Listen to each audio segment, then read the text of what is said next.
আবহাওয়া অনুকূলে থাকায় এবারে মৌলভীবাজারের ৭ উপজেলায় বোরো ধানের আশাতীত ফলন হয়েছে। এ জেলায় ঝড় বৃষ্টি, ঘূর্ণিঝড় সহ নানা প্রাকৃতিক দুর্যোগের জন্য সবসময় শঙ্কায় থাকতে হয় কৃষকদের। এমন শঙ্কায় আধা পাকা বোরো ধান কাটা শুরু করেছেন কৃষকরা।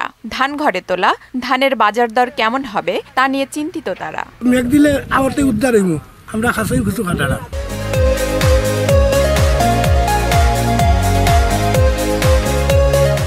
তো প্রচুর পয়সা খরচ হয় বুঝছেন, আর শিলা বিচ্ছে যদি নেই গিয়াতে তো সমস্যা।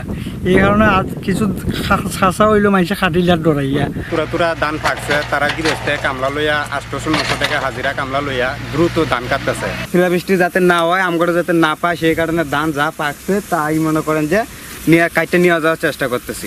বৈশাখ মাসে যেহেতু প্রাকৃতিক দুর্যোগের শঙ্কা থাকে, সেজন্য ধান পাকলেই তা দ্রুত কেটে ফেলতে পরামর্শ দেওয়া হচ্ছে বলে জানালেন এই কৃষি কর্মকর্তা।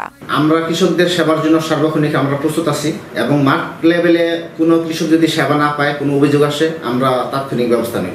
চলতি মৌসুমে জেলায় 61,065 হেক্টর জমিতে বোরো চাষ হয়েছে, যেখান থেকে 2,32,000 মেট্রিক টন ধান উৎপাদনের আশা করা হচ্ছে। আফরিন পপি, মোহনা সংবাদ।